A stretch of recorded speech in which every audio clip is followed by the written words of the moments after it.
In this video, I'll guide you through how to create Microsoft bookings, focusing on setting up a new meeting type that you can share with others. By the end, you'll know exactly how to add a meeting, decide whether it should be public or private, and configure the key details so it's ready to use. Let's start from the main Microsoft Bookings interface. Once you're signed in and looking at your booking page settings, you'll see sections for different types of meetings. These are usually grouped into two main areas, public and private. Public meeting types are the ones your visitors can see on your main bookings page, while private ones are hidden and can only be accessed if someone has the exact link. To add a new meeting type, look for the plus icon, usually shown as a small plus next to either the public or private section. If you want this meeting to appear on your public booking page so that anyone with your main booking link can see and schedule it, click the plus icon in the public section. This is a great option for things like general consultations, standard appointments, or any meeting you're comfortable making widely available. If you're creating something more restricted, like internal meetings, one-on-one sessions with select clients, or anything that shouldn't appear on your public page, choose the private section instead. Click the plus icon in the private area. Private meeting types will not show up on your general bookings page.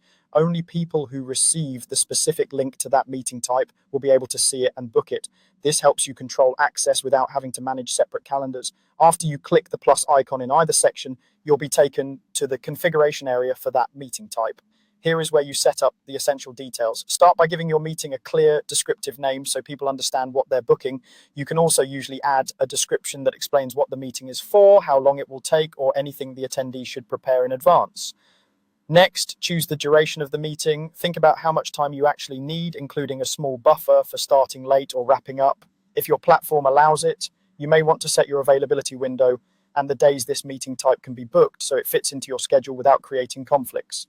You may also see options for setting the location, such as an online meeting link or a physical address, and whether confirmations and reminders are sent automatically. It's worth taking a moment to review these settings because they can reduce no-shows and make the experience smoother for both you and your attendees. When you're happy with all the details, look for the Save button, usually at the bottom or top right of the page. Click Save to finalize your meeting type. Saving will create the new booking option under the section you chose, either public or private. If you created a public meeting type, it should now appear on your main booking page, ready for anyone with your booking link to use. If you created a private one, you'll typically see an option to copy its unique link. Share that link only with the people you want to be able to book that specific meeting. That's all there is to it. You've added a new meeting type, decided whether it's public or private, configured the details, and saved it so it's ready for booking.